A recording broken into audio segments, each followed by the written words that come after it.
আমি জাহাঙ্গীরনগরে প্রথমে ছিলাম, চান্স পেয়েছিলাম প্রথমে ওখানে। আমি দেখেছি সকালবেলা কুলি করছে মদ দিয়ে, ছাত্র পিটাচ্ছে শিক্ষককে। কে এই লালা হুজুর ওরফে আমির হামজা হুজুর? কে মাথাটা থেকে ছিঁড়া গেছে? আজকাল তুমি কি খাও? এক কাজ করো, এই হুজুরকে তোমরা গালাগালি করবা না, আমার কাছে পাঠিয়ে যাও, নামাজ পড়ে একটু হেদায়েতের বাণী শোনাই দিব। দেখেন, আমি আশ্চর্য হচ্ছি যে আমির হামজা হুজুর, বি অনেস্টলি, আমি বাংলাদেশে অনেকেরই ভক্ত, জাকির নায়েকের ভক্ত, তারপর আমাদের মিজানুর রহমান আল আজারি হুজুরের ভক্ত, দেলোয়ার হোসেন সাইদি সাহেবেরও আমি ভক্ত ছিলাম। আরও অনেক জায়গায় আমি অনেকের ওয়াজ শুনি, রেসপেক্ট করি। আমার ভিডিও যারা দেখেন, আমি আওয়ামী লীগের সময়ও আজারি হুজুরের পক্ষে দাঁড়াইছিলাম, অনেক হুজুরের পক্ষে দাঁড়াইছি, যাদেরকে মনে হয় যে না, তাদের ওয়াজের মাধ্যমে মানুষ কল্যাণ নিতে পারে, অথবা ওয়াজের মাঠকে ব্যবহার করে রাজনীতি করে না, প্রতিপক্ষকে ঘায়েল করার জন্য মিথ্যাচার করে না।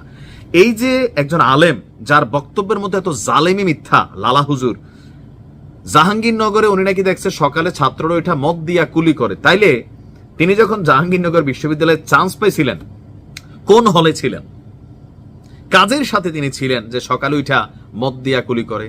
আচ্ছা, এই কথাটা কেউ কি বিশ্বাস করে? হইতে পারে কলেজের পোলাপাইন মদ খায়, সব জায়গাতে খায় কম বেশি পোলাপাইন, তাই বলে সকালবেলা ওইটা মদ দিয়া কুলি করে। মদ কি এত পানির থেকে সস্তা হয়েছে? হুজুরের সম্ভবত আইডিয়া নাই যে মদের কি দাম। এরপরে তিনি বললেন কি, ছাত্ররা ধৈরা ধৈরা শিক্ষক পিটায়। আপনি যখন ব্লেম দিচ্ছেন, এখন তিনি এই কথাগুলো কখন বলছেন, কেন বলছেন? ডাকসু এবং জাকসুতে ছাত্র শিবির বিজয় অর্জন করছে। এখন ছাত্র শিবির বিজয় অর্জন করছে, ছাত্ররা তাদেরকে পজিটিভলি নিছে, তাদের সাংগঠনিক দক্ষতা, ব্যক্তি যোগ্যতা, যেখানে যারা প্রার্থী হয়েছে তাদের একটা পজিটিভ ফিডব্যাক ছিল মানুষের কাছে, মানে ছাত্রছাত্রীদের কাছে গ্রহণযোগ্যতা ছিল।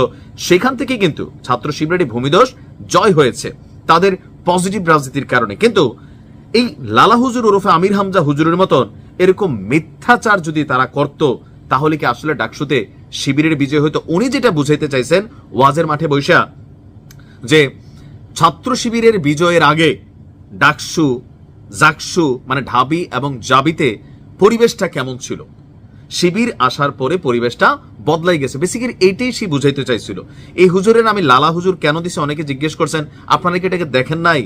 আল্লাহর সৃষ্টি কত সুন্দর, এটা বলতে গিয়া বলছে রাশমিকা মান্দানা নাকি খোটাইয়া খোটাইয়া দেখতাম। তো হুজুর কি দেখতাম, মানে কোথায় দেখতাম?